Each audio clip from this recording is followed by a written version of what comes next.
What if the last king of the ancient world didn't die in battle or fade with time, but was erased by the earth itself, lost in a global cataclysm so immense, only myth survived? What if that king's story still echoes beneath our feet? In clay? In stone? In silence? Welcome to the channel. If you're drawn to stories that travel between myth and memory, between science and legend, you're in the right place. Be sure to subscribe so you don't miss future explorations like this. Comment below where in the world are you watching from, and what time is it there? I'd love to imagine this story stretching across time zones, whispered through screens and speakers. And if this video stirs something in you, share it. Share it with someone who, like you, suspects there's more to history than what's written in textbooks. Now let's step into the silence and begin. Beneath the dim lighting of a quiet museum wing, perhaps in London, or maybe Baghdad, lies a small clay tablet behind protective glass. It doesn't shine like gold or dazzle like jewels. Its surface is cracked, its colour dull, but its silence speaks louder than treasure.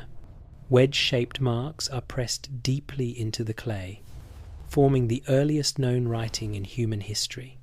A visitor might walk past it in seconds, unaware of what it contains. Yet those markings record a legacy that stretches back over 4,000 years. And the story they tell challenges the boundaries between history and myth. Among the most astonishing of these ancient records is a single document that begins not with an empire, but with something almost impossible, a list of kings who ruled for tens of thousands of years, as if time itself bent to their command. Known today as the Sumerian king list, this tablet is no mere tale. It was written not in poetic verse, but in the cool, calculated tone of a bureaucrat. First discovered in the ruins of Nippur in modern-day Iraq during the late 1800s, the tablet, along with many fragments later found, tells of cities like Eridu, Bad Tibera, and Shurupak. It records the names of rulers, the lengths of their reigns, and the cities they governed. At first glance, it resembles any ancient chronicle orderly, perhaps even mundane. But as scholars began translating it, a startling pattern emerged. One king ruled for 800 years, another for 36, 000, a third for 43, 200. These weren't symbolic flourishes or religious metaphors. They were stated plainly, like a ledger, as real in tone as the counting of sheep or grain. The scribe who etched these records didn't treat them as fable. They documented this list in the same form and tone as economic receipts and tax inventories. And yet, no modern civilization can reconcile such numbers with what we know of biology, mortality, or social structure. These reigns aren't merely long, they span epochs. They suggest a time when kingship was something other than human, or when humanity itself was something else entirely. There is no hesitation in the script, no signal that myth has begun, just names and numbers precise, unwavering, inexplicable. But then the story fractures. After recording 8 kings and 5 cities, and reigns that together total more than 241, 000 years, the list offers a single chilling line. Then the flood swept over. No elaboration, no divine curse, no lengthy mythological tale, just a rupture. That simple sentence breaks the king list like a geological fault line. After it, everything changes. Kings still reign, but their lifespans shrink dramatically, from thousands of years to hundreds, then to mere decades. In an instant, the world transitions from cosmic time to human time. Something vast has ended. The old order has drowned. That line's so spare, yet so final, has haunted scholars for over a century. What kind of flood could sweep away rulers who reigned for 43,000 years? And why would this flood not be explained, but simply marked like the drawing of a border? There are no invocations of wrathful gods or poetic lamentations. The story does not pause for reflection. It does not mourn. It merely notes. And yet in that note, the silence screams. Whatever the flood was, it was not an episode. It was the end of a world. The earliest readers of this list would have known its weight. Scribes copied it not once, but many times across centuries. Clay tablets from different cities bear nearly identical versions. Despite regional variation, the structure is always preserved, impossibly long reigns. A single flood and a new beginning. This wasn't myth, they treated it as memory. They believed, or at least hoped, they were preserving truth, that the cosmic kings before the flood were as real as their own rulers, and that the line of descent was not broken, but continued through the deluge. Imagine for a moment the hand of the scribe steady, trained, careful, pressing his stylus into soft clay 4,000 years ago. Imagine the silence in the room, the faint scratch of the stylus, the scent of earth and fire. That scribe was not inventing a tale. He was preserving an inheritance. And on the edge of each tablet, if you looked closely, you might see something almost unbelievable. Fingerprints, the ridges of a thumb, the pressure of a palm. The person is gone. The city he lived in is dust, but the touch remains. The last echo of someone who thought this story mattered enough to carve it into stone. And so the king list survives not as legend whispered around a fire, but as data recorded in the medium of empire. Yet we can't ignore the dissonance.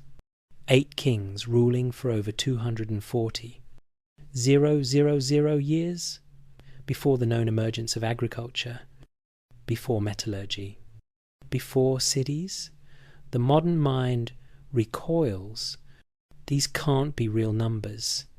They must be metaphors, symbols of greatness.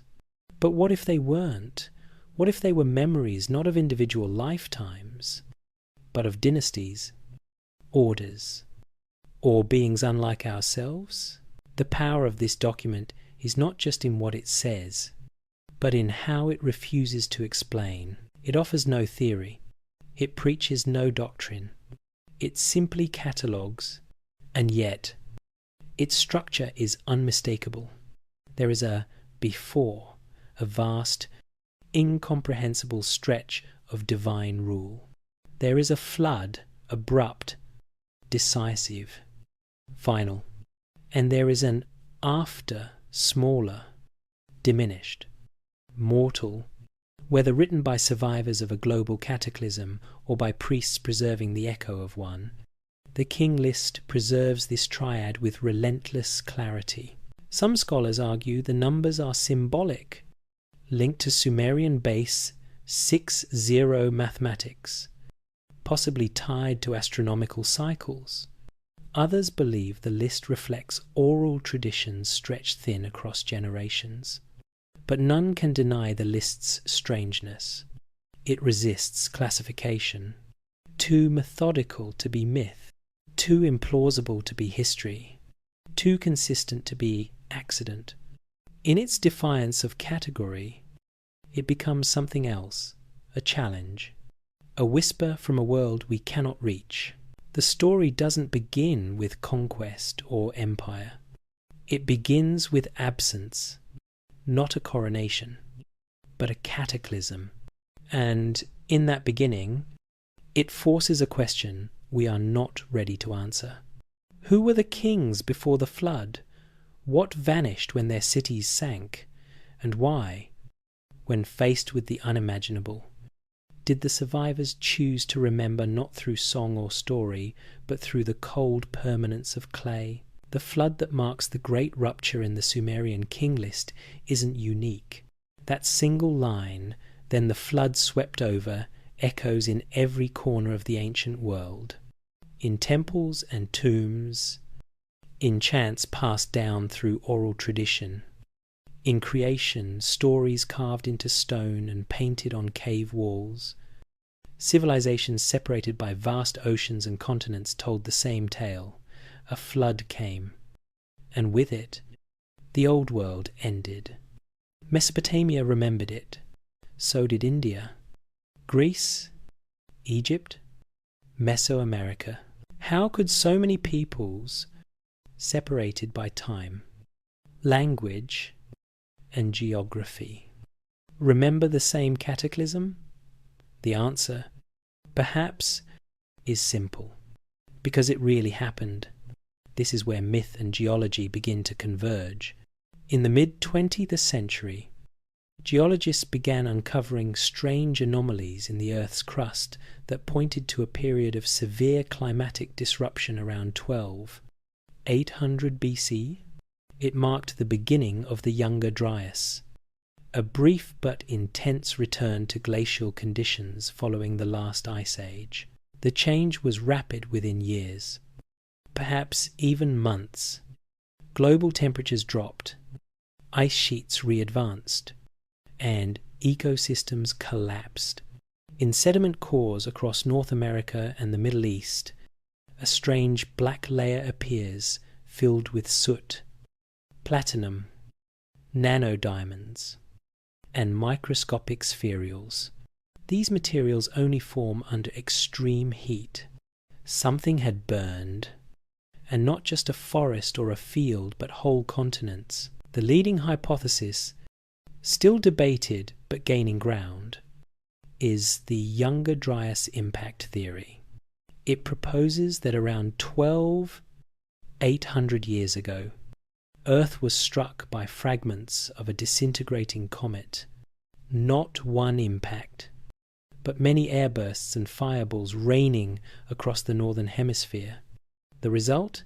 Firestorms stretching for thousands of miles, shockwaves, sudden floods as the ice sheets melted with terrifying speed. The skies darkened, rivers changed course, species vanished, and humans, the few who survived, watched their world come apart. If you were living then somewhere along a fertile river, near what is now the Persian Gulf, you wouldn't have seen a comet. You would have seen the fires, the smoke choking the sky, the rivers swelling past their banks, entire villages swallowed by water. You wouldn't know why. You wouldn't know how. You'd just run. And maybe, generations later, your descendants would whisper of a flood that destroyed everything. That's what makes the flood myth so persistent. It's not the details that matter: how many days it rained, who built the ark, what animals were saved. It's the pattern. There was a world before. Then came the waters. Then only a few remained. In the Atrahasis epic from Mesopotamia, the gods decide to drown humanity for making too much noise. But one man is warned, builds a boat, survives. In the epic of Gilgamesh, Utnapishtim is told by Ea to save himself and the seed of all life. The waters rise, cover the mountains, then retreat. He, too, survives. The Hebrew Bible echoes it. So do the legends of the Andes. So do the Hopi. So do the Polynesians. These are not coordinated stories. They are independent memories. They remember not a metaphor, but an event, a rupture so violent it etched itself into cultural memory. A cataclysm that was told and retold, reshaped in the language of gods and heroes, but always with the same bones. Before the flood, the world was different. After, everything had changed. Archaeologists once treated these stories as myth, dismissing them as symbolic narratives about renewal and sin. But geology speaks a different language, and it tells a story of its own. During the Younger Dryas, ocean levels began rising fast. Sea levels eventually climbed over 120 meters. Entire landmasses vanished.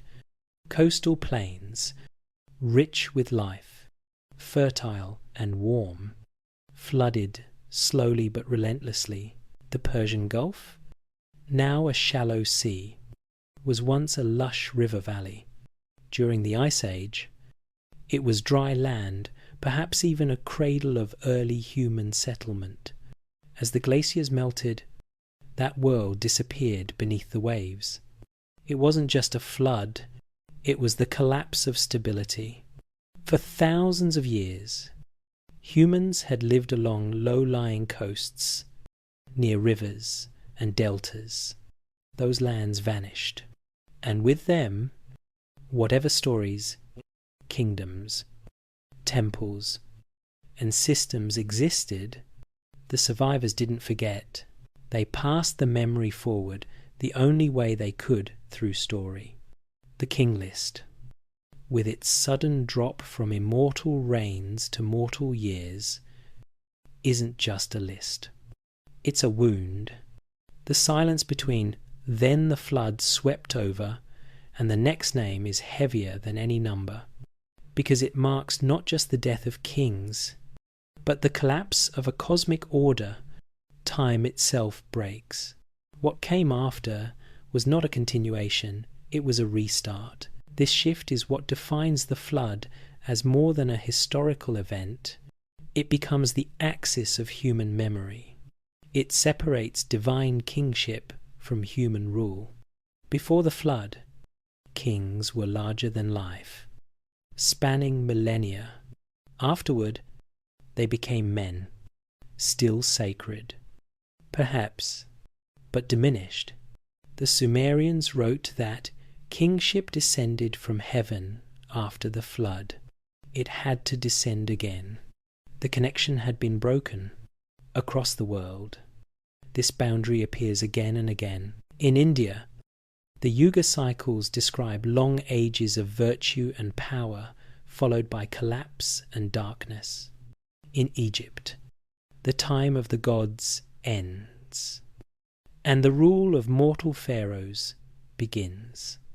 In Mesoamerica, 4 suns are destroyed before the 5th and current age begins.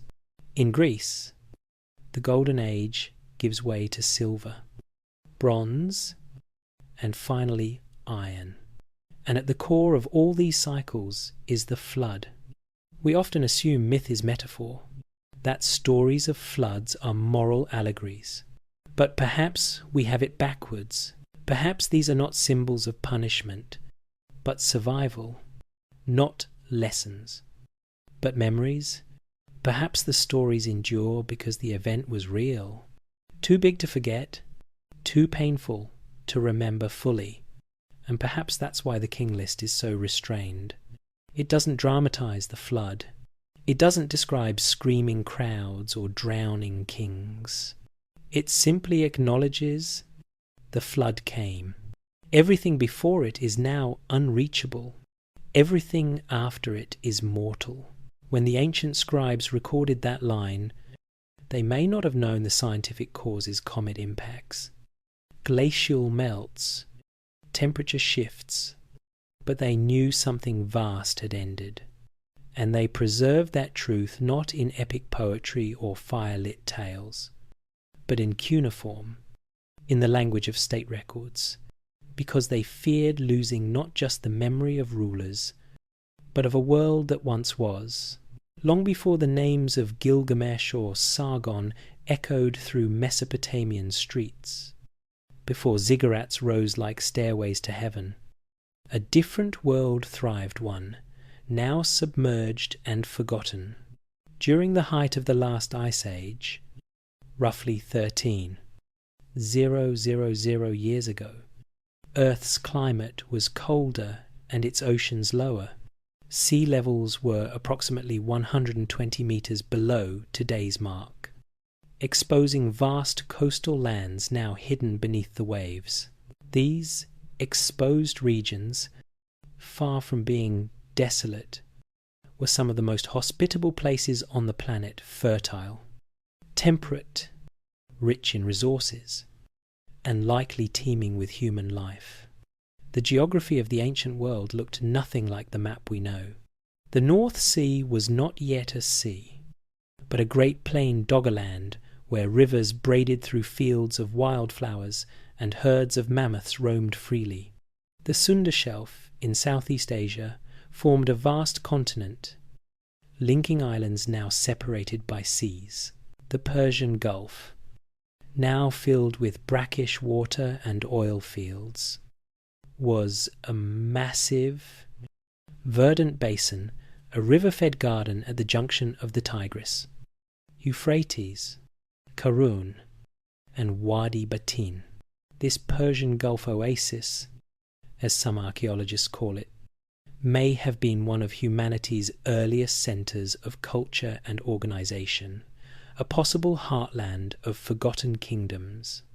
In these now submerged lands, it's possible that the earliest forms of urban organization, ritual practice, and kingship first emerged.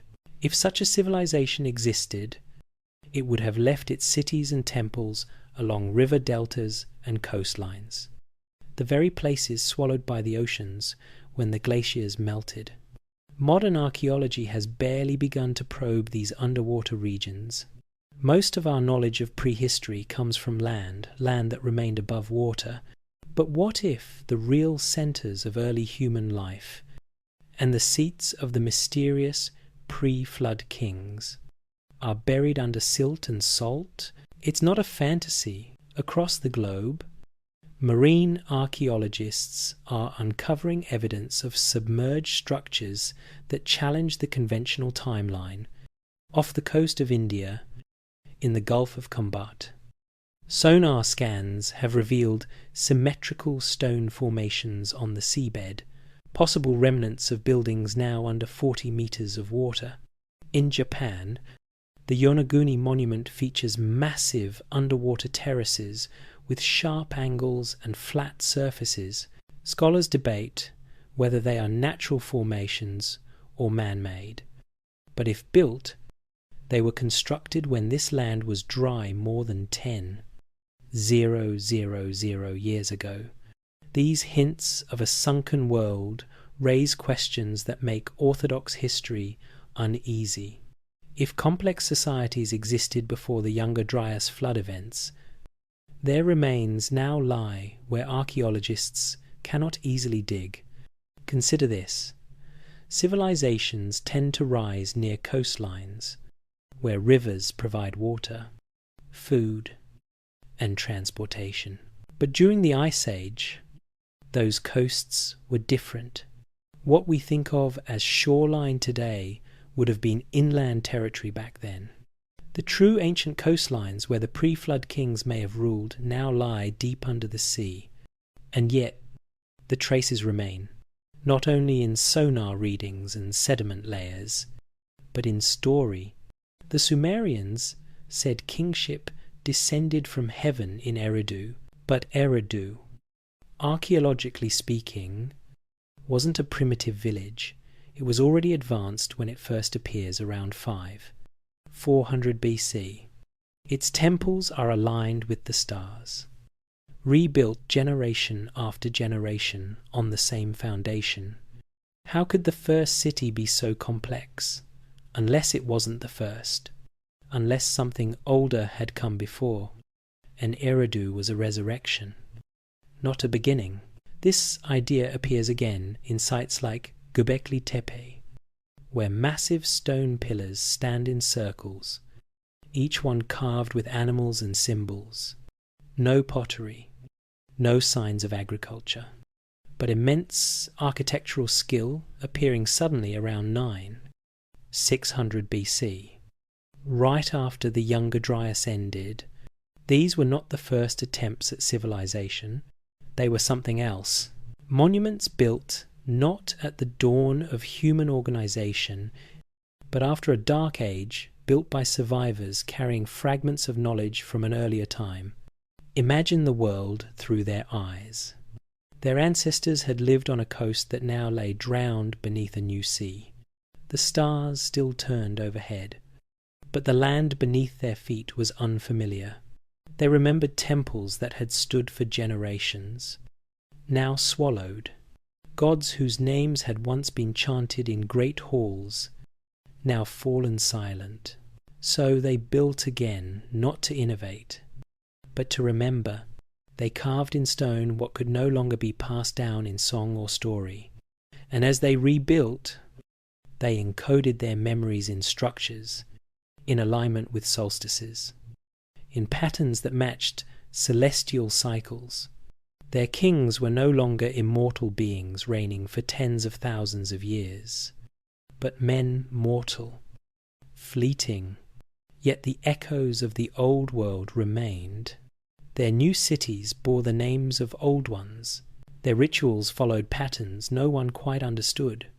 Their scribes copied ancient texts that no longer made sense, but they copied them anyway, because somewhere deep in their bones they feared forgetting. The Persian Gulf, once the cradle of a potential civilization, now lies beneath murky waters and sediment thousands of years thick. We cannot yet reach it. But if we could, if we dredged its depths and uncovered a city lost to time, what might we find? Stone foundations? Statues weathered by millennia of tide? A temple aligned to the stars? Perhaps even a tablet, cracked but legible, bearing the name of a king whose reign spanned ages, a king from before the flood. We are left with mystery. We know the sea levels rose. We know human populations lived in those now submerged lands. We know stories from around the world remember a flood that ended an age. And we know that the archaeological record, as it stands today, begins in medias res already advanced, already organized. It's as if we're reading a book from the second chapter onward. The first has been torn out, drowned in the flood, buried in the sea. The king list gives us a glimpse, a catalogue of rulers who span time in ways we can't comprehend. Then the flood, then silence, and now only fragments remain. Perhaps one day we will find the cities beneath the waves. Perhaps we never will. But the stories endure, and in them we find the outline of a world that was not myth, not dream, but memory, a lost world, beneath the waves. The Sumerian king list does not ease the reader into its strangeness. It confronts you with it immediately. After kingship descended from heaven, kingship was in Eridu, not founded, not invented, descended. The phrasing is deliberate, and to the Sumerians who copied this text for centuries, it was literal. Kingship was not a human creation. It was something received, transferred from a higher order into the world of cities and mud brick. What follows is not a mythic genealogy, but a formal register of rule, names, cities, reign lengths, and those reign lengths stretch so far beyond human scale that they force a deeper question. Who exactly were these kings? The figures themselves read like echoes from another reality. Alulim ruled for 800 years. Alalga for 36. 000. Enmen Lu Ana for 43. 200. 8 kings in total, ruling 5 cities, their combined reign exceeding 241. 000 years. These are not rounded poetic numbers. They are precise, structured, and often divisible by 3. 600. The Sumerian unit known as Asar. This mathematical consistency has led many scholars to argue that the numbers encode something symbolic, perhaps astronomical cycles or dynastic periods rather than literal years. But even if the numbers are symbolic, the text itself never signals metaphor. It treats these rulers as real, historical figures who governed real cities in a real world that existed before the flood. To understand who these kings were, we must understand how the Sumerians viewed power. In Mesopotamian thought, there was no sharp division between divine and human realms. The gods were not distant abstractions. They were active participants in the world, making decisions, issuing decrees, shaping destinies. The Anunnaki, a group of powerful beings in Sumerian cosmology, were central to this system. Their name is often translated as those of royal blood or princely offspring. They were judges, administrators of cosmic law, and arbiters of fate. They appear repeatedly in creation myths, flood stories, and temple hymns as beings who governed not just heaven, but earth itself.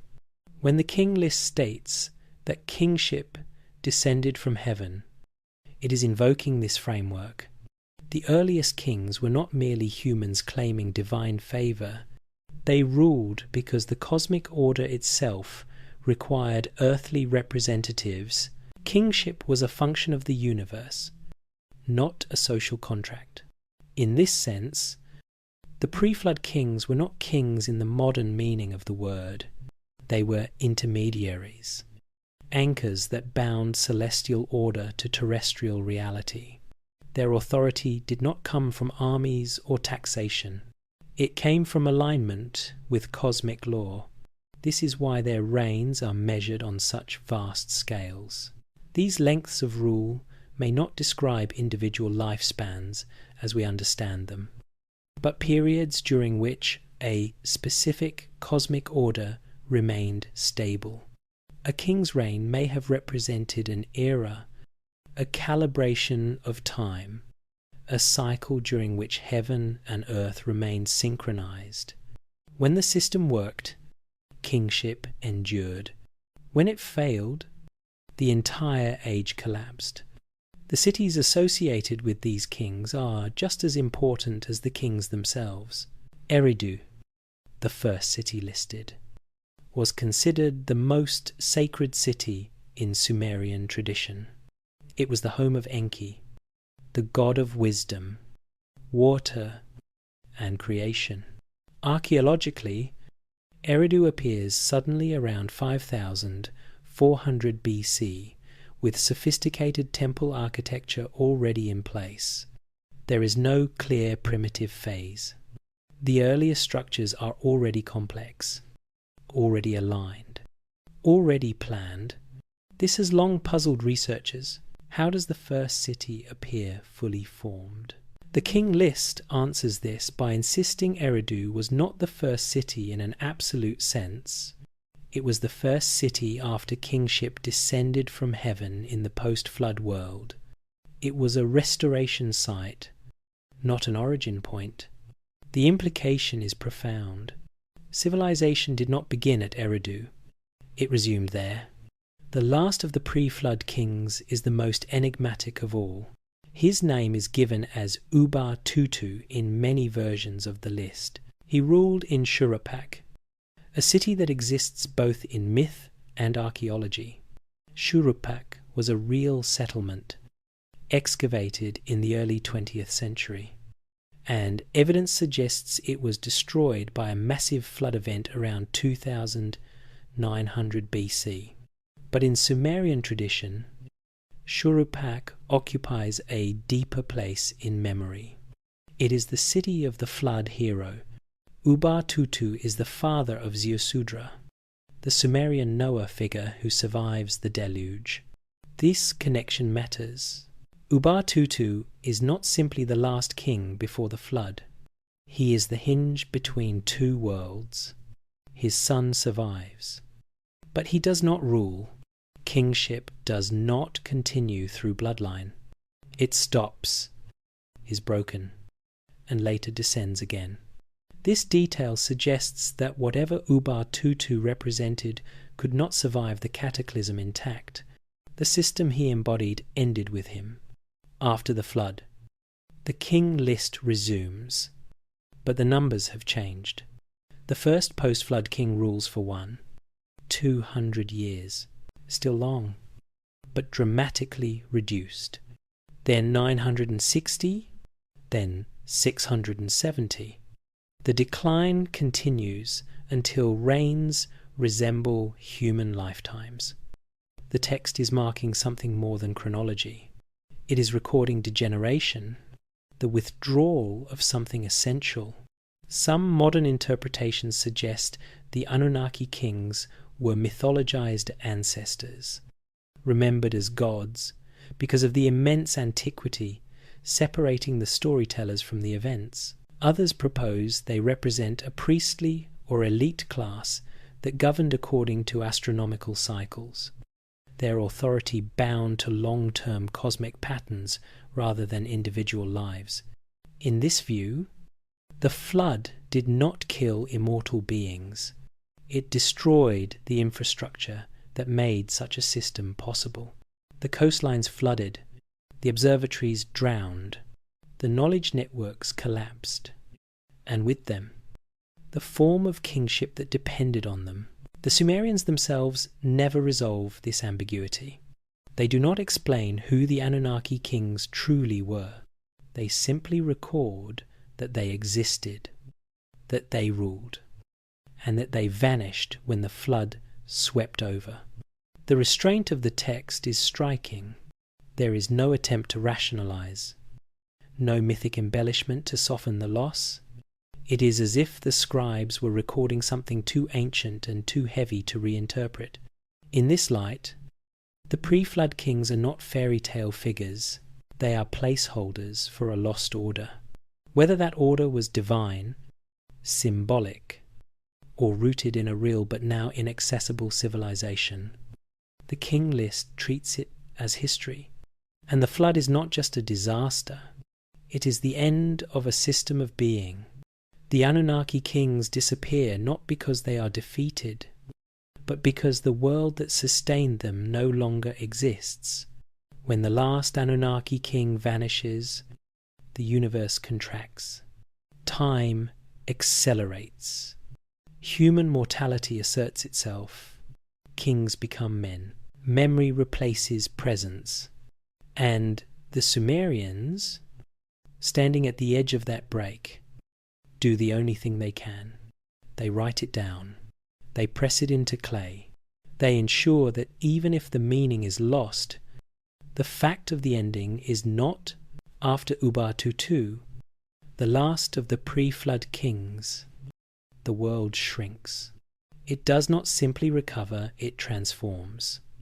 The king list resumes. But it is no longer cosmic. What follows feels like a new story altogether, though told on the same tablet, in the same script, by the same scribes. Gushur of Kish rules for 200 years. Still extraordinary, but now measurable. Then comes Kulesinabel, 960 years. Nangishlishma, 670 years. The reign lengths continue to decline, slowly at first, then rapidly until the kings become men again, not gods, not demigods, not star-born rulers of an endless age, just humans, mortal and finite. This transition isn't treated as a fall in the text. There is no lamentation, no mourning, but the numbers themselves tell the story. The dramatic drop in reign lengths is a data point so stark that it speaks louder than poetry. It is as if time itself has contracted, or perhaps as if humanity, having lost its connection to the divine order, can no longer exist in cosmic cycles. The Sumerians understood that the age of the gods was over. They recorded this not in metaphor, but in math. The king list doesn't explain the change. It merely presents it, but through careful study, a deeper pattern emerges. Many of the pre-flood reign lengths are multiples of 3. 600, the Sumerian Tsar. Al-Ulim's 28. 800 years equals 8 Tsars. Al-Algar's 36. 000 equals 10. En-Men Luana's 43. 200 equals 12. This cannot be coincidence. It suggests the numbers were part of a larger cosmological system, one that viewed time through the lens of sacred mathematics. The Tsar may have served not just as a unit of time, but as a symbol of completed cycles, epochs in which divine order reigned unchallenged. This idea becomes even more intriguing when we consider the Sumerian numerical system itself. Unlike our base 10 system, they used base 6, 0 sexagesimal. It's a system so mathematically elegant that we still use it today for minutes, seconds, and degrees. 60 is divisible by many numbers: 2, 3, 4, 5, 6, 10, 12, 15, 20. It allows for complex calculations with relative ease. But more than convenience, base 60 may reflect a worldview, a cosmos governed by harmony, proportion, and balance. To think in base 60 is to see time and space as divisible into sacred parts. In this light, the reigns of the pre-flood kings may not refer to biological lifespans, but to cosmological calibration. These rulers might have been symbolic placeholders, each representing a complete era in which the alignment between the heavens and earth was intact. Their authority would not be military or administrative, but metaphysical. They governed the flow of divine law into the material world. When that flow was broken by the flood, the old system collapsed, and with it, the cosmic scale of kingship. After the flood, something changes in how power is understood. The divine connection remains, it has to, or kingship loses its legitimacy, but it is now distant, filtered. Kingship still descends from heaven, but it is diminished. It no longer carries with it the weight of eternity. Kings now must assert themselves through lineage, conquest, and ritual. Their authority must be recorded not by the stars, but by scribes. This shift marks the beginning of what we recognize as history. It is a turn from mythic memory to administrative record. The king list continues with rulers whose reigns can be matched, at least tentatively, with archaeological strata. Their cities appear in ruins we can excavate. Their deeds are referenced in trade agreements, land disputes, and temple inventories. They are no longer timeless. They belong to time, yet the memory of the earlier age persists. The king list retains the structure of continuity even as it describes rupture. The pre-flood and post-flood worlds are listed side by side, as if part of the same lineage. The implication is that although the form of kingship changed, its essence remained. There was a break, but not a severance. The flame of divine authority dimmed, but was not extinguished. This theological nuance reflects how the Sumerians saw their place in the cosmos, not as the inventors of civilization, but as its restorers. The Sumerian myths echo this idea.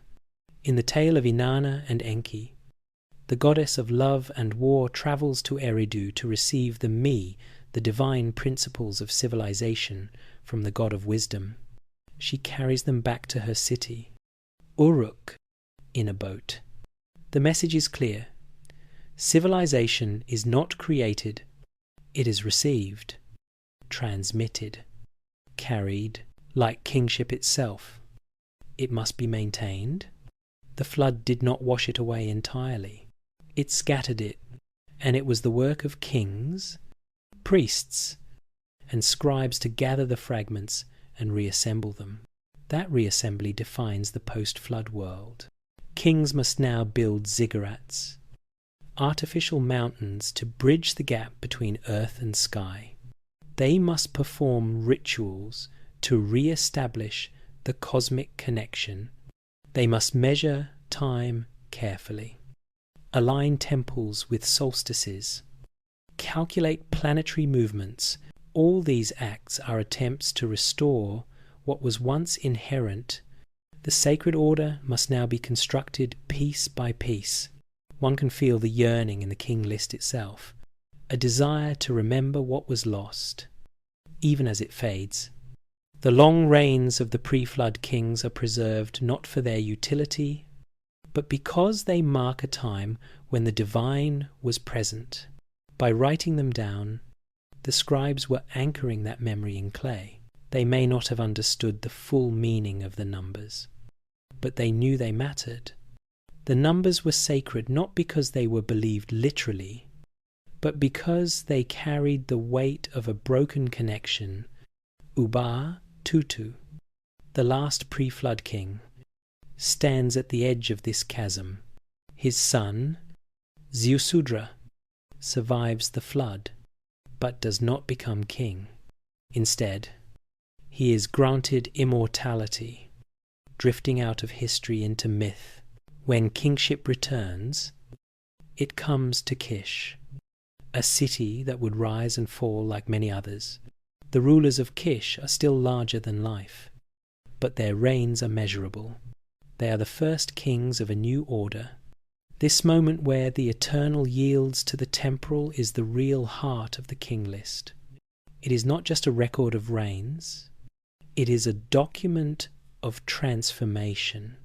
It captures the instant when civilization reorients itself around mortality. Kings die now. Their names must be recorded, not simply remembered. Their reigns must be counted, not assumed eternal.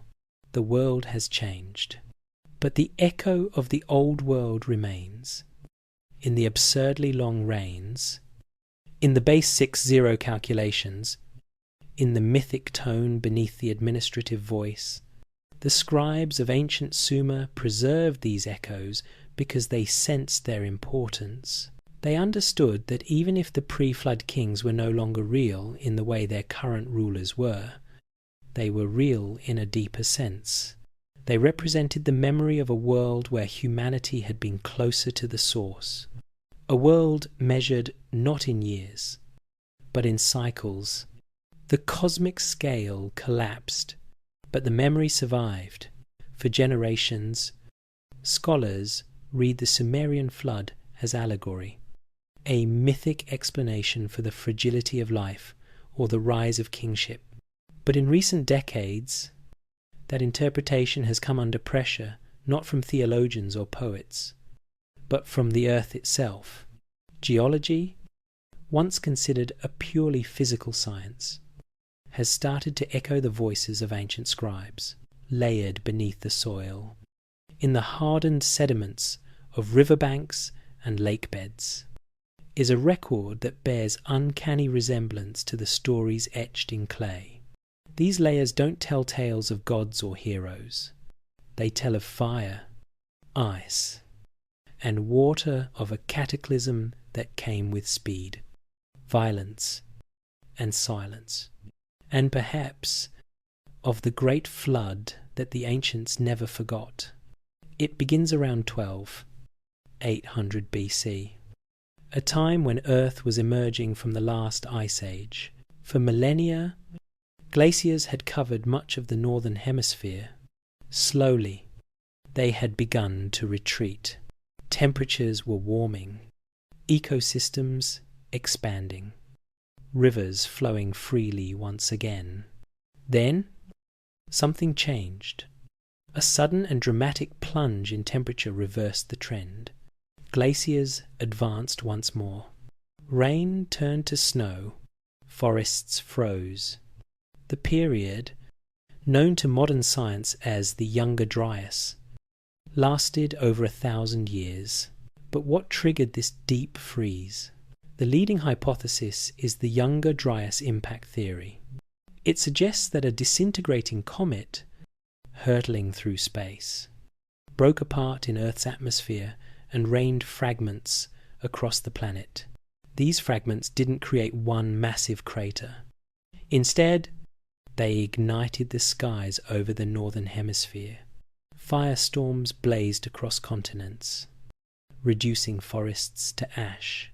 The air filled with soot and microscopic glassy spherules, particles formed only in extreme heat. Beneath this black layer, sediment cores show a sudden disappearance of megafauna, mammoths, mastodons, saber-toothed cats all vanish. Its extinction written not in prophecy, but in pollen and bone. Among the most striking evidence is a layer rich in platinum, a rare element in Earth's crust, but common in meteorites. This platinum spike appears at multiple sites across North America, Greenland, and the Middle East. At the same time, nanodiamonds, tiny crystalline structures that form only under intense pressure, begin to appear. The geological record is not subtle. Something extraordinary happened, and it happened fast. But the impact alone wasn't the end. It was the beginning of a chain reaction. The fires warmed the air. The heat caused massive sections of the Laurentide ice sheet to collapse. Trillions of gallons of fresh meltwater surged into the oceans, raising sea levels with terrifying speed. In the Near East, this rising tide would have slowly but surely drowned the great Persian Gulf basin. What was once a lush, river-fed valley, perhaps even home to early coastal settlements, became a sea. The flood wasn't a single event. It was a long drowning, creeping forward year after year. A few inches one season, a few feet the next. A temple on the horizon, swallowed by salt. A village abandoned. Fields turned to marsh, then to brine. To those living through it, it must have felt like the end of time.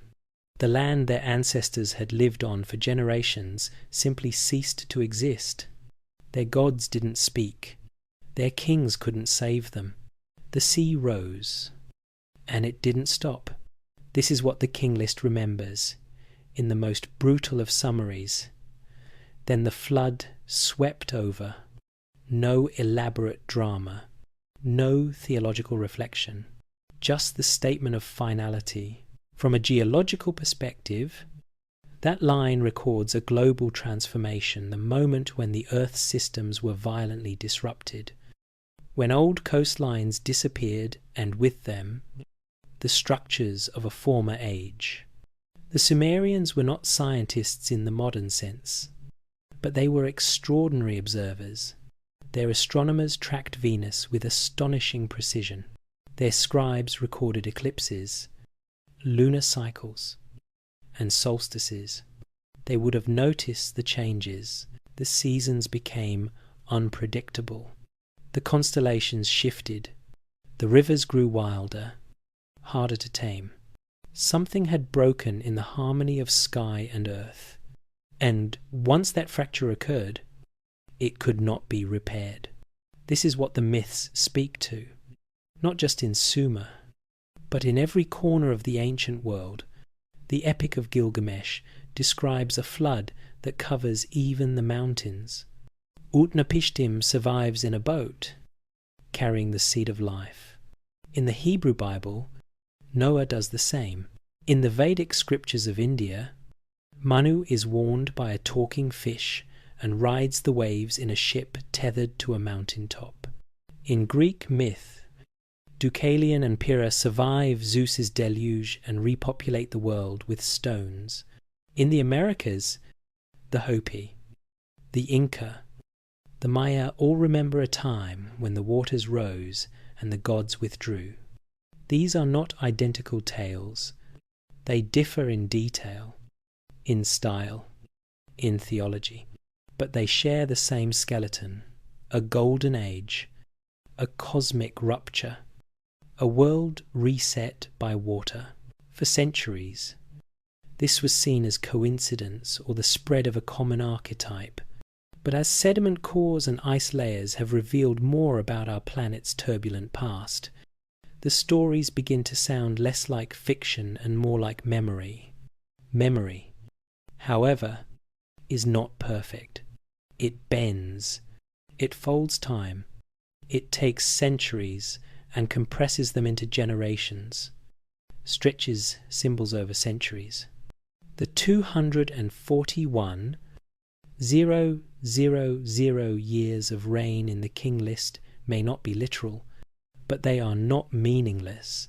They express scale cosmic, ungraspable, but real.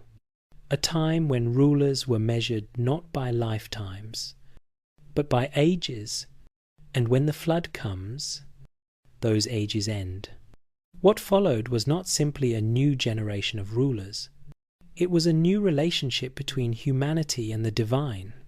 Before the flood, kingship was eternal, divine, descending directly from the heavens.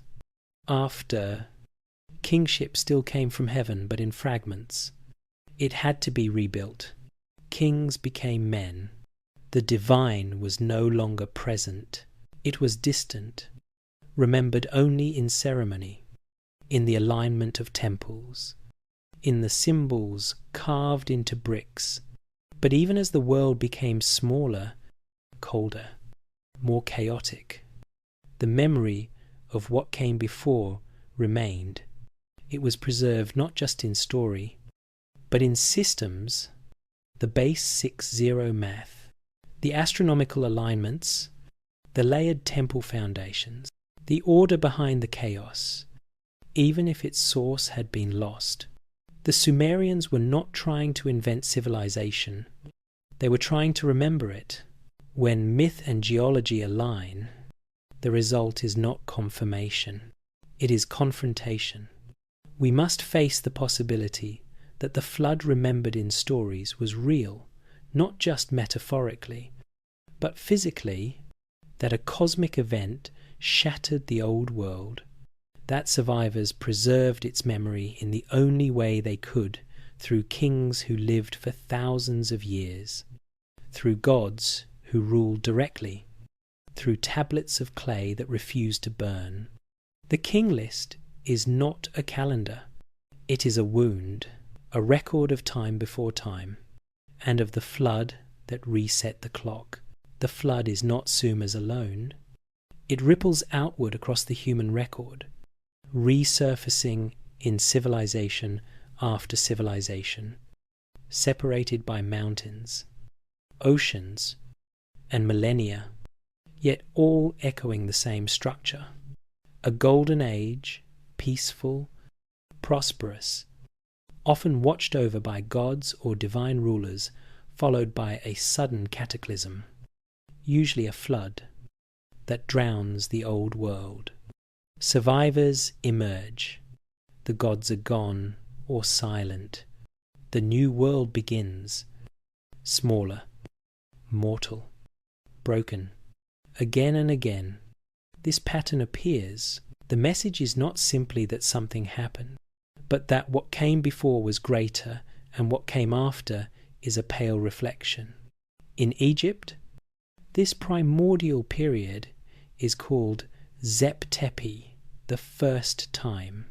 It was the age when gods ruled the Nile Valley directly. Ra, Osiris, Horus divine beings walked the earth and governed the kingdoms. According to the Turin king list and temple inscriptions, these deities reigned for thousands of years before mortal pharaohs were crowned. Egyptian cosmology insists the first dynasties were not men at all, but gods who taught humanity the arts of writing, agriculture, and law. Yet no graves, no relics, no palaces remain from that time. It is a memory preserved in stone, not in ruins. Zep Tepi, like the Sumerian pre-flood era, is not described as myth, but as chronology, a time that ended with upheaval, a kingdom that once existed, now lost. Across the sea, in Greece, the poet Hesiod described 5 ages of man, the Golden Age under Kronos, when humans lived without labour or sorrow, followed by the Silver, Bronze, Heroic, and Iron Ages, each more violent, more mortal, more disconnected from the divine. The Golden Age ends, notably, with a flood, the punishment of humanity for hubris. Zeus sends water to cleanse the world. Only Deucalion and his wife Pyrrha survive, floating in a chest. When the flood recedes, they throw stones over their shoulders, stones that become people, the new race of men, like Noah, like Ziusudra, like Utnapishtim. They are not heroes of war, but carriers of memory. India offers a similar sequence. In the Satya Yuga, the first of the 4 great ages in Hindu tradition, people lived for tens of thousands of years in perfect virtue. It was an era of truth, peace, and alignment with cosmic law. But as time moved forward, each yuga became shorter, more chaotic, more separated from the divine. We now live in the Kali Yuga, the age of darkness and confusion. Between yugas, cataclysms occur, destruction by fire, wind, or water. In the story of Manu, humanity's progenitor, the god Vishnu warns him in the form of a fish. Manu builds a boat, survives the flood, and restarts civilization. He is given sacred texts to carry forward, like the tablets of Mesopotamia, like the Ark of the Covenant, like the Sumerian king list. In Mesoamerica, the Maya and the Aztec remembered the world as having been created and destroyed multiple times. The Aztecs spoke of the 5 suns. Each sun was a world age, and each ended in catastrophe. The first by jaguars, the second by wind, the third by fire, the fourth by flood. We live under the 5th sun, a temporary reprieve before another ending. These destructions are not metaphorical. They are cosmological resets. Between each, a handful survives. The new world rises on the bones of the old. The Popol Vuh, the Mayan sacred text, tells a similar tale. Before the current creation, the gods tried and failed to make humans. They used mud, then wood each time the people were flawed, forgetful, disconnected. So the gods destroyed them with flood, with fire, with monsters. Only when they made humans from maize sacred corn did they succeed. But even then, memory of the old ages lingered. The gods did not fully return. Something remained broken. The patterns are too precise to ignore. Different languages, beliefs, and symbols. But the same story. There was a before, an ending, and an after.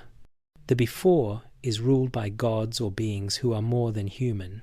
The ending is nearly always water. The after is reduced, diminished, grasping at fragments of the past. The survivors remember, but they do not rebuild what came before. They create something new, but it is smaller, mortal, less connected. Some scholars argue this is cultural diffusion, that one myth spread and transformed as people migrated.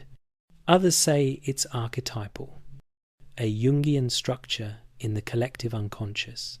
But there is another possibility, one both simpler and more difficult to accept, that these cultures are remembering the same event, not metaphorically, but historically, a real global disruption so vast it fractured time, a cataclysm that erased coastlines, drowned kingdoms, silenced gods, and the only way to remember was through story.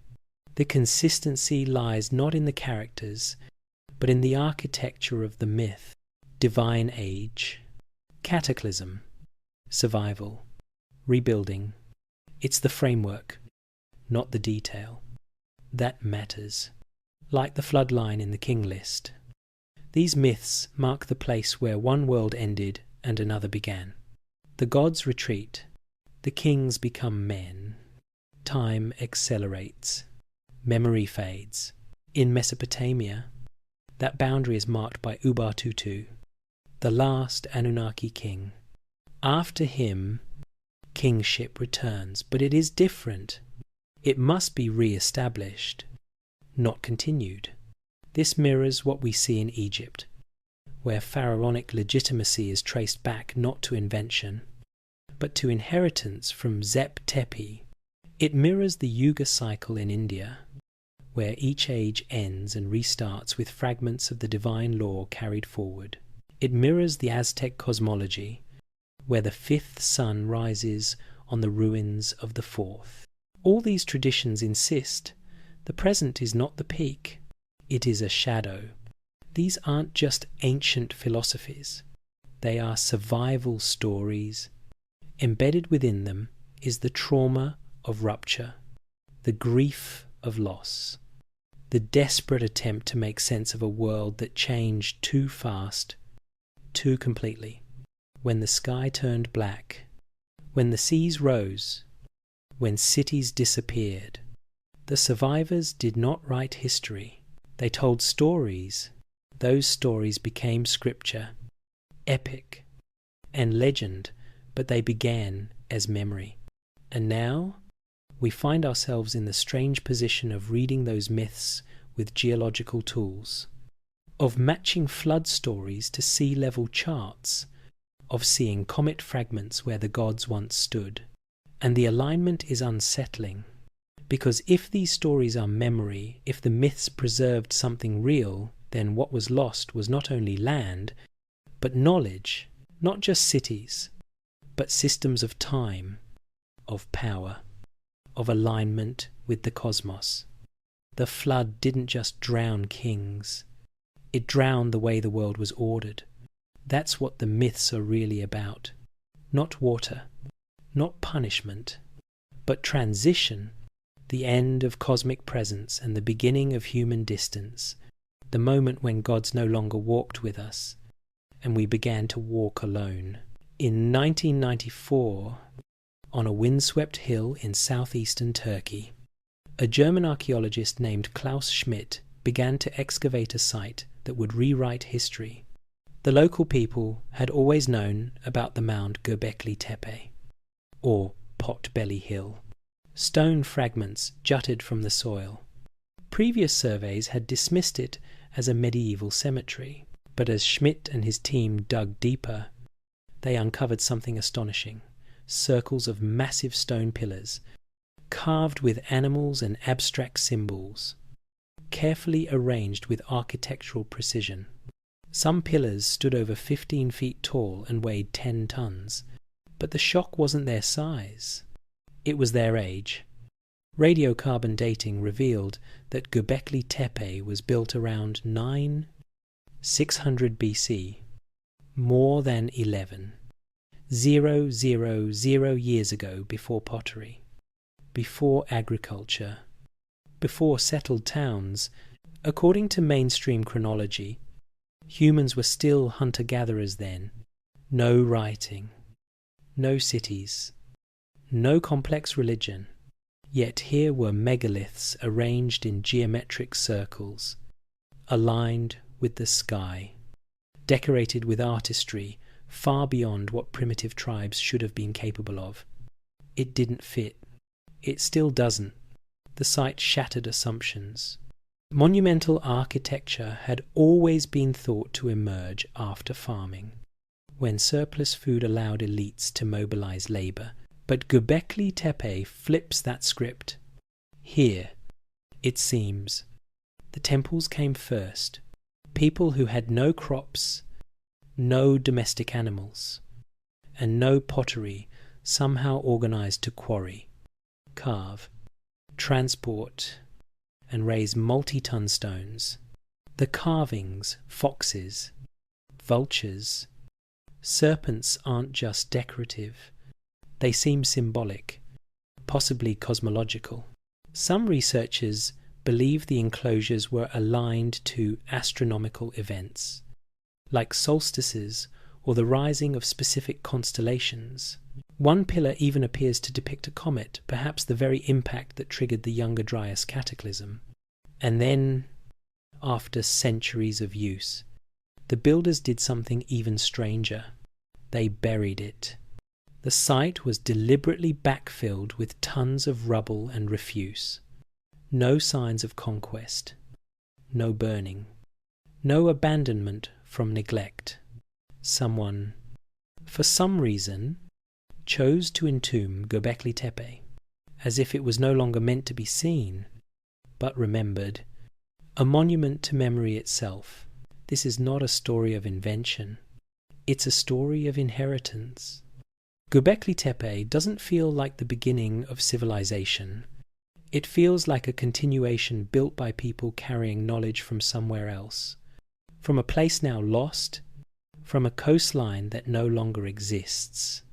If a pre-flood world once thrived in the now submerged Persian Gulf basin, or along vanished continental shelves, then Göbekli Tepe may be its echo, a highland sanctuary built by survivors, and Göbekli Tepe is not alone. In recent years, dozens of similar sites have been discovered across the same region: Karahan Tepe, Sefer Tepe, Saburs, Bonkuklu Tala, forming a network archaeologists now call the Tash Tepeler, or Stone Hills. These sites share common elements: T-shaped pillars, animal carvings, circular or oval enclosures, subterranean chambers. Some are even older than Göbekli Tepe, and none show signs of slow development. The earliest layers are the most sophisticated. Later construction is cruder, less ambitious. This is the opposite of what we expect. It suggests a decline in skill, not a rise. Knowledge fading, not growing. Why would that be? The simplest answer is also the most haunting. These sites were built by people who remembered how, but whose descendants forgot. Not entirely, but enough that the techniques dulled, the meanings dimmed. Eventually, the memory was too distant. The stones were buried. The world moved on. That decline echoes what we see in the Sumerian king list. The reigns shorten. The kings become mortal. The cosmic order dissolves into human governance. Göbekli Tepe and its sister sites may represent that same transition physically, not just symbolically, a sacred landscape built in the wake of a flood, not to declare dominance over nature, but to mourn a lost order. These temples weren't simply places of worship, they were instruments of memory, calendars, cosmograms, tools to keep time aligned with the heavens even after the old world drowned. This idea reframes everything. We no longer see the builders of Göbekli Tepe as primitive hunter-gatherers taking their first step toward complexity. We see them as survivors of complexity, refugees from a forgotten civilization. Their megaliths are not signs of progress, but of preservation. They built in stone because stone endures. When writing was impossible, when cities were gone, When the gods were silent, they turned to pillars and sky. Consider what it would take to construct such sites in a world without metal. Wheels, or pack animals, the coordination, the engineering, the spiritual motivation, these weren't idle projects. They required a collective purpose rooted in trauma and hope, the trauma of a world lost, the hope of remembering it. Later Mesopotamian traditions may reflect this legacy. The myth of Inanna, carrying the me, the divine principles of civilization, from Eridu back to Uruk, may echo the journey of survivors bringing knowledge inland after the flood. The me weren't just laws or crafts. They were cosmic patterns, ways of aligning human life with the divine structure of reality. Göbekli Tepe may have encoded those patterns long before they were written on clay. This connection bridges the silence between the flood and the rise of cities. The king list jumps from mythic kings to mortal ones. But the stones fill that gap. They stand between the Anunnaki and the human kings, between the stars and the soil, and they whisper, in silence, of a world that once was. We don't know what language the builders spoke. We don't know their myths or gods, but their hands moved with purpose. Their eyes followed the stars. Their monuments speak a language older than writing geometry. Alignment. Memory. They carried something precious, and when they could no longer pass it on directly, they carved it in stone and buried it. Trusting the future to uncover it again, now we stand where they once stood, in the shadow of the same stars. Facing a world that feels both ancient and new, we dig through the soil, through time, through the stories left in stone. And we begin to remember, if ancient survivors built Göbekli Tepe and the other Tashtepela sites as sanctuaries of memory, then what were they remembering? What world had come before so complete, so ordered, so sacred that its loss demanded stone monuments and eternal silence? The answer may lie not on land, but beneath the sea. During the Ice Age, with sea levels over 120 meters lower than today, Earth's coastlines extended far beyond their current boundaries. Vast regions now underwater were once fertile plains and river valleys, prime territory for early human settlement. The Persian Gulf was not a gulf at all, but a rich and habitable basin, watered by the Tigris, Euphrates, Karen, and Wadi Batin. This oasis, protected from harsh deserts and abundant in fresh water, would have been an ideal homeland for a complex society.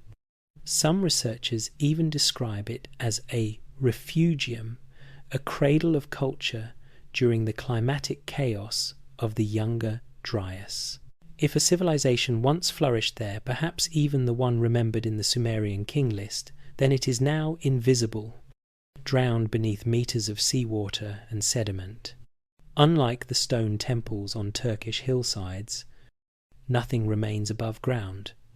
No ruins, no statues, no tablets, only the water. And yet, the shape of the land beneath the gulf still hints at its former life. Satellite scans and marine surveys have revealed ancient riverbeds, buried deltas, and possible settlement patterns, ghost rivers carved into the seafloor, flowing through the silence of deep time. We cannot excavate what we cannot reach. The Gulf is a harsh environment for archaeology. Tides, silt, and politics all conspire to keep its secrets hidden. But the logic is inescapable. People go where water flows, and before the flood, the rivers flowed through that basin, feeding a world that would be entirely erased. The king list begins in Eridu, but even Eridu may not have been the true origin. Perhaps it was simply the first place kingship returned after the deluge. The text doesn't say kingship began there. It says it descended from heaven to Eridu. That language suggests arrival, not birth.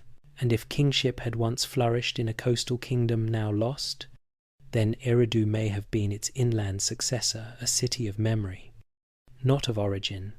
This theory finds further support in the architecture of early Sumerian cities.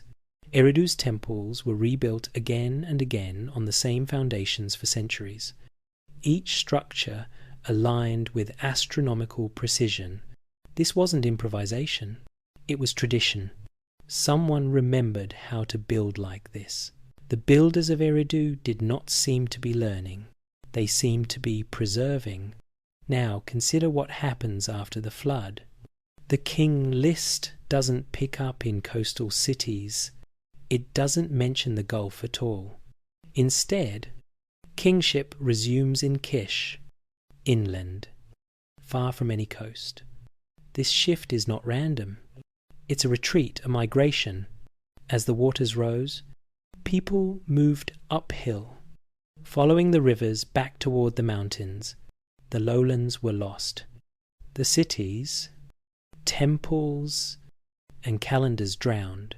But the people carried something with them: memory, culture, fragments of law, fragments of time. Across the world, similar patterns emerge. In India, marine archaeologists have found possible stone structures off the coast of Gujarat in the Gulf of Kambat. Though the evidence is debated, the alignment and formation suggest human activity at a time when the area was dry land. In Japan, off the coast of Yonaguni, a massive submerged structure lies beneath the wave-stepped terraces, flat plains, sharp corners. Some say it's a natural formation. Others insist it's man-made. Either way, it too lies beneath waters that rose at the end of the last ice age. And then there's the Bering Strait. During the ice age, a land bridge connected Siberia to Alaska, allowing humans to cross into the Americas. That land is gone now, submerged and silent. But legends in the Pacific Northwest speak of floods that chased people inland, of mountains that became islands, of spirits who once walked openly before the waters claimed their world. Always the same pattern: golden age, flood, survival. So, where are the remains? Where are the cities of the pre-flood world? They may still be there, buried, eroded, unrecognized. Stone ruins underwater are difficult to identify, especially when millennia of waves and silt have softened their edges. Without writing or metal, without clear cultural markers, ancient cities become indistinguishable from geology. A stone wall becomes a cliff, a platform becomes a reef. Without context, architecture vanishes into rock. But the absence of proof is not proof of absence. In archaeology, what we can't access shapes what we believe. We build our timelines from what survives, and what survives is what's on land, on high ground. The flood erased the lowlands, not just physically, but epistemologically. It defined what we can know, and in doing so, it defined what we assume. Göbekli Tepe and the other Stonehill sites are inland, elevated, safe from the rising waters. Their builders were positioned perfectly, not because they were inventors, but because they were lucky, or perhaps because they were refugees. They came from the drowned coast, from a world erased, and they settled where they could. Their temples are not declarations of power, but monuments to loss. This reframes the entire Sumerian narrative. The pre-flood kings ruled cities we can't find because those cities are underwater. Their reign spanned millennia because they measured time differently by celestial cycles, by divine rhythms. The flood ended that, and what followed were fragments, survivors, rebuilding, guessing, remembering. This is why the king list feels so strange. It's not a linear record.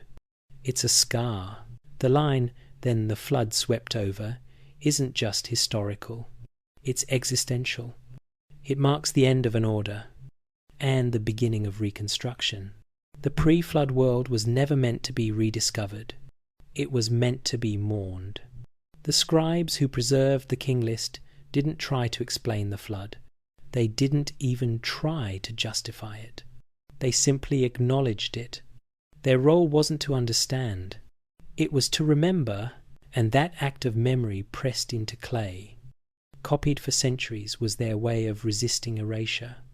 Even if the cities were gone, the kings could live on. Even if the temples were drowned, the numbers could survive. Even if the world was lost, the story could remain. Today, we look out over the waters of the Persian Gulf and see shipping lanes and oil rigs. But beneath that surface, something older waits. A coastline that once teemed with life. A culture that knew the stars and the seasons. A people who believed that kingship came from the heavens, not from conquest. We may never find their ruins, but in the myths, in the stone circles, in the lists carved in clay, their presence endures. In the ruins of Nippur, one of Sumer's holiest cities, archaeologists found no towering ziggurat, no golden idol, no warrior's tomb. What they found instead were rooms filled with clay, thousands upon thousands of tablets, stacked like bricks, labelled and sorted by topic, not random debris. A library, a scribal centre, a sanctuary of knowledge built by a civilization that understood something most forget. Memory doesn't keep itself. It must be preserved. These weren't just stories or laws. The tablets catalogued everything from grain inventories to astronomical charts, from omen texts to king lists. Legal contracts lay beside creation myths. Medical formulas were etched on the same shelves as star maps. The scribes who copied these texts weren't authors. They were transmitters, guardians of a lineage that reached not just into their own past, but into a world long gone. And they knew it.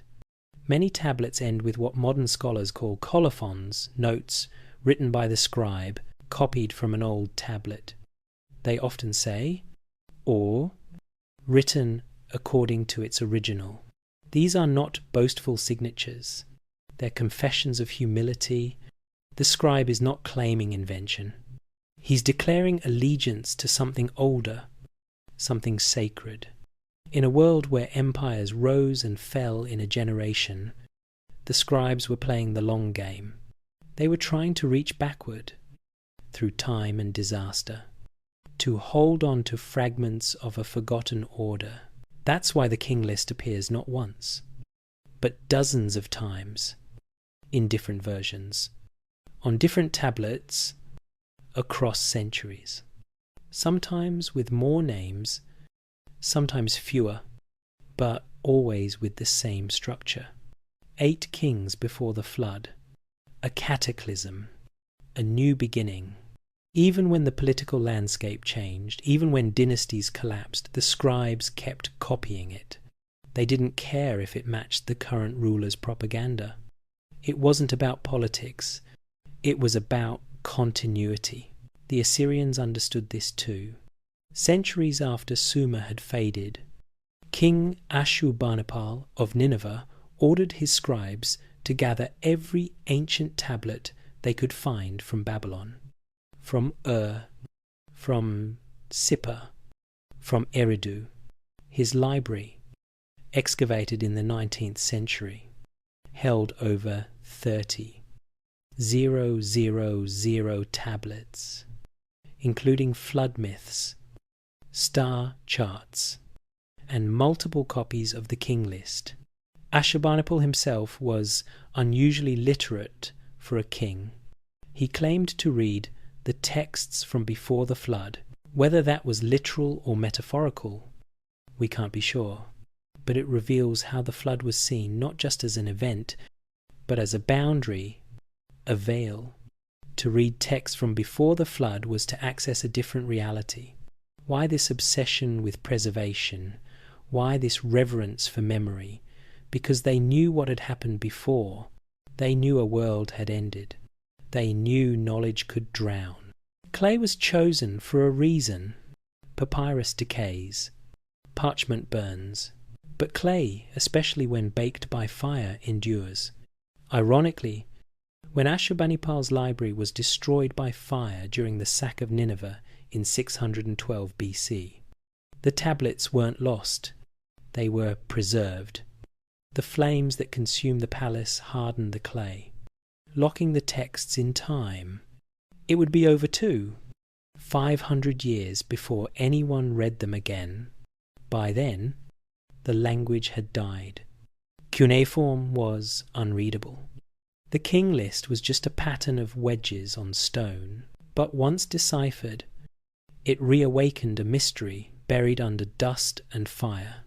Who were these kings? Why did their reigns last for tens of thousands of years? Why did everything change after the flood? Modern scholars often dismiss the numbers as symbolic or misunderstood, but the scribes who wrote them didn't treat them that way. They didn't place the pre-flood kings in mythic poems or hymns. They listed them in administrative format alongside real kings, with real cities, in real succession. To them, the distinction between memory and history was not clean. It was layered. The flood had not erased everything. It had wounded memory, and memory, in turn, had transformed into myth. But myth, in this case, isn't fiction. It's memory under pressure, compressed, symbolized, passed down in code. The king list is not just a chronology. It's a cipher, a way of saying something existed before the flood, something vast, something aligned with the stars, and we don't know how to recreate it, but we refuse to forget it. This is what the scribes were doing. Every line they etched into clay was an act of defiance against silence. They knew the fragility of civilization. They knew fire, flood, and time could erase even the greatest achievements. So they fought back not with swords or stone, but with symbols, with writing, with continuity. Even the act of teaching writing was sacred. Scribes trained for years, copying not just words but whole texts. They had to memorize lists of signs, learn multiple languages, master complex grammar. Many were bilingual, writing in Sumerian long after it had ceased to be spoken. Why? Because Sumerian was the language of the gods, the language of before. The flood had taken the speakers, but not the structure. The scribes kept it alive because they believed it carried power, and maybe it did. There is something haunting about Sumerian. It has no known relatives. It appears in the record already complete. No earlier forms have been found. It's a language without ancestry. Like the pre-flood kings, it seems to descend from nowhere, and then it vanishes. Absorbed into Akkadian, then Babylonian, then silence. But not forgotten, not entirely. When we read the tablets today, when we decipher the names, the dates, the reigns, we are not discovering new facts. We are reactivating a memory. A chain of transmission that began thousands of years ago in cities that are now sand and rubble, cities that may themselves have been founded by people who came from older, now submerged lands. The scribes did not know where their stories truly began, but they knew they were echoes, and they recorded them because echoes fade unless caught. The libraries of Nippur and Nineveh were built for that purpose. They were not mere archives. They were vaults against forgetting. Their shelves were lined not with random texts, but with carefully chosen fragments of a vanished order. The king list, the flood epics, the rituals, the star charts. They knew these were not just cultural treasures, they were instructions, not for how to rule a city, but how to remember a world. And now, across time and tide, those tablets speak again. When the first modern scholars began to decipher Sumerian in the mid-19th century, they expected to find something familiar, a dialect of Akkadian, perhaps, or some Semitic root that connected it to Hebrew or Arabic. What they discovered instead stunned them. Sumerian was a complete linguistic system, yet it bore no resemblance to any known tongue. It stood alone, a language isolate, no mother, no siblings, no ancestors. It appeared suddenly in the archaeological record around 500 BC, fully formed, already refined, and then, after more than 1,000 years of use, it vanished. But Sumerian didn't die in silence. It was transformed into something else, a sacred language. Even after it fell out of daily use, it continued to be studied, copied, and revered in scribal schools. For over a millennium, students who spoke only Akkadian would laboriously copy Sumerian texts, not for utility but for memory. The language of before had become the language of the gods. To write in Sumerian was to touch something older, deeper, more aligned with the divine. Why this reverence? Why this obsession with preserving a dead language? Perhaps because Sumerian wasn't just a tool, it was a vessel. Embedded within its grammar and vocabulary were concepts that had no parallel in Akkadian.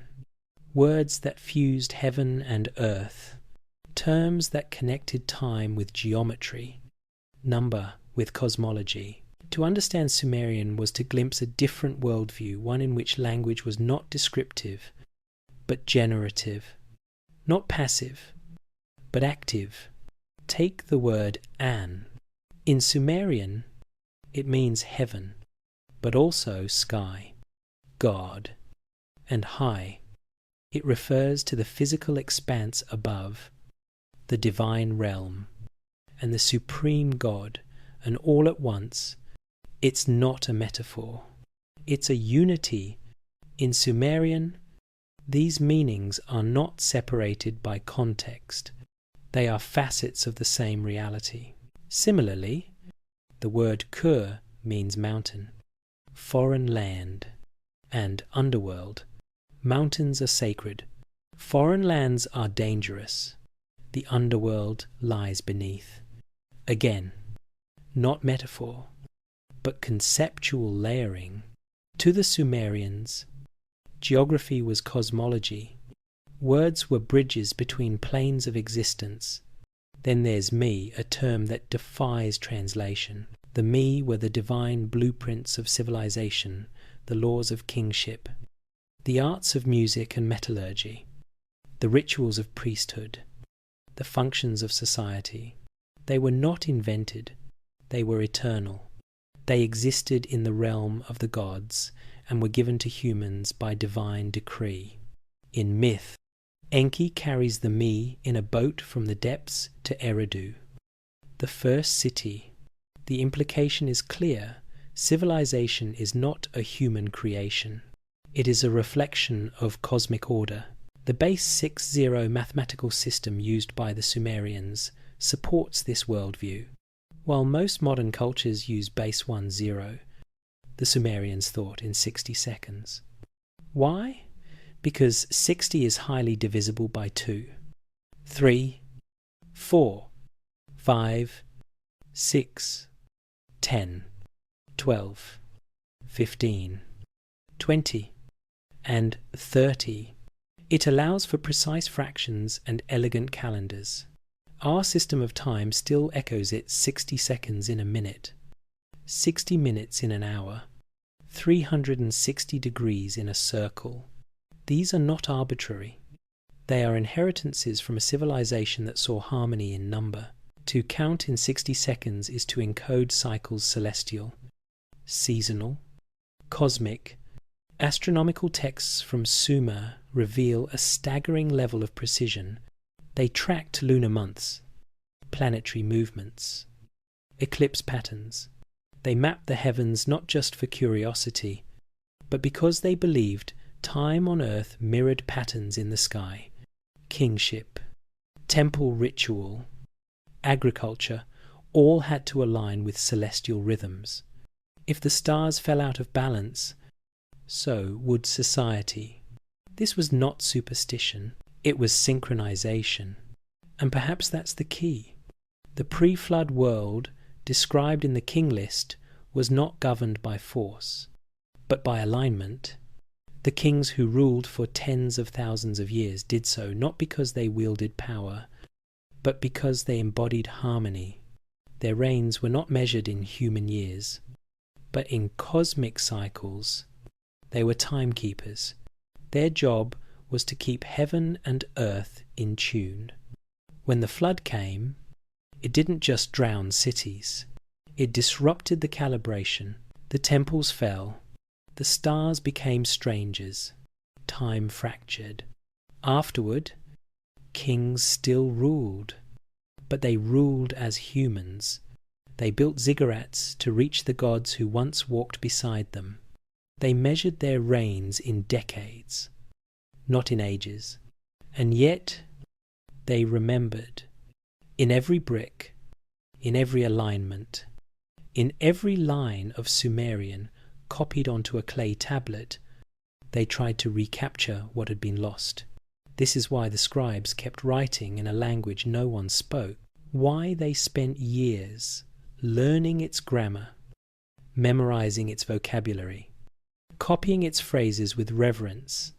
They believed Sumerian still held the key, not just to the past, but to order itself. To write in Sumerian was to participate in the divine structure of reality. Even the king titles reflect this. The ruler was Lugal, big man. Yes, but also owner, lord, cosmic mediator. The On was not just a priest, but a bridge between realms. The earliest kings were both temporal rulers and spiritual anchors. Their legitimacy came not from conquest, but from their ability to maintain the me, to enact the patterns encoded in heaven. This system could not survive the flood intact. The coastal world that once supported it, the temples aligned with stars, the cities laid out by sacred geometry, the languages that fused the literal and the divine was gone. What remained were fragments. Sumerian was one of those fragments, a shard of a shattered order. And yet, even a shard carries light. When we read it now, when we trace the wedge-shaped marks of a scribe who lived 4,000 years ago, we are not simply studying a language. We are entering a world where time was a spiral, not a line, where kings reigned as custodians of balance, where writing wasn't just a record, but a ritual, where the gods spoke through symbols, and humanity listened by etching them into clay. That world is gone, but the language remains. Sumerian is more than a relic. It is a doorway, a whisper from the deep, a structure preserved in silence. It speaks not in volume, but in pattern, and for those willing to listen, it still carries the rhythm of the stars. The Sumerian king list begins in wonder and ends in silence. It spans over 241,000 years with 8 pre-flood kings, then draws a single brutal line. Then the flood swept over. After that, the world becomes recognizable cities with walls, rulers with names we can cross-reference, reigns counted in decades instead of millennia. But the shape of the story never quite recovers. Something is missing. Something is broken. The clay tablets preserve names, numbers, titles, but behind them is a loss too vast for words. And the scribes knew it.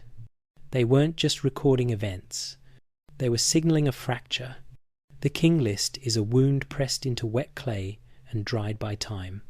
A memory encoded in the only language the earth might not forget.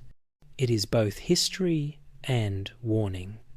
A map of what was and a whisper of what could be again. Because the Sumerians didn't just fear death, they feared erasure. They had reason to. Their myths remember a flood that didn't just wash away cities, but entire orders of reality, divine rulers, gone. The me scattered, kingship broken, then forced to descend from heaven a second time. The first descent was seamless, cosmic, and complete. The second was partial, fragmented. It had to be re-established in a diminished world. And though kings continued to rule, their time was short. Their temples were provisional, their knowledge incomplete. The scribes didn't know exactly what had been lost, but they knew they were living in its shadow. That's why they wrote. That's why they copied old tablets according to their original, even when they no longer understood every word. They weren't just preserving data, they were keeping the thread alive. Because the flood hadn't just destroyed cities, it had almost destroyed memory. In Nippur, in Nineveh, in Babylon, rooms were built to house tablet, not treasure. Libraries became fortresses against forgetting. Clay was chosen for its permanence. A tablet dropped in a fire didn't burn, it hardened. Knowledge, they hoped, would outlast catastrophe. And it did, just barely. When Ashurbanipal's library fell in 612 BC, his scribes were long dead. The tablets lay buried, unread. For over 2 millennia, the languages died, the context faded, the meaning blurred, but the clay survived. And when modern archaeologists unearthed those libraries, they were holding not just ancient records, but ancient intentions. These were messages designed to reach the future, and they did. Now we read the king list again. We compare it with geological evidence, with sediment cores, with myths from around the world. We see the parallels, the cataclysm around 800 BC, the global sea rise, the sudden cultural ruptures. We trace the fading of long reigns and the emergence of mortal kings. We recognize the signs of collapse and the efforts to rebuild. And we realize the story is not just about the past, it's about us. Because we, too, live in an age of rising seas, of climate instability, of technological dependence. Our archives live on servers and hard drives, not clay. Our memory is digital power hungry, delicate, short-lived. We assume our civilization will endure because it feels advanced. But so did theirs. The Sumerians mastered mathematics, law, astronomy, and engineering. Their cities were planned, their laws codified, their temples aligned to the stars, and yet their greatest achievement was the one they didn't realize they were making. They remembered what had come before them. They remembered that civilizations are not immune to the earth's rhythms. That knowledge, unguarded, can vanish in a generation. That power is nothing without memory. And so they left us clay. The last Anunnaki king, whoever he was, stands not just at the end of the old world, but at the edge of ours. He is a symbol of everything that can be lost. a reminder that the flood is not just an ancient event, but an eternal possibility. That beneath our confidence, our cities, our systems, we remain vulnerable to forces we do not fully understand. And when the waters rise, as they did before, what will we leave behind? Will our knowledge survive 2,000 years of silence? Will our records be legible? Will we remember the kings of our own time, not just their names, but their context? Will we remember the systems they inherited, the cycles they governed, the wisdom they forgot? The Sumerians tried. They didn't just pass down myths, they passed down warnings that the world can change, that the gods can leave, that what seems permanent is fragile, that what makes civilization possible is not bricks or armies, but continuity. We now stand at a threshold much like theirs. Climate models warn of rising seas. Coastlines where millions live today could vanish. Knowledge vast, intricate, digital could vanish too, unless actively preserved. Not just in data, but in form. In memory, in ritual, in culture. What the Sumerians understood and what we must learn again is that memory requires effort. It requires copying the king list again, even when it no longer makes sense. It means aligning a temple to stars, even when the gods are silent. It means building not just for ourselves, but for those who will inherit the silence. Somewhere beneath the Persian Gulf, a city sleeps beneath silt and seawater, its walls dissolved, its language lost, its king forgotten. But his echo remains in clay, in tablets found in distant cities, in a list of reigns too long to be real, in a single line that still cuts like a blade. Then the flood swept over, and at hand that line is more than a break. It is a mirror, and we would be wise to look into it.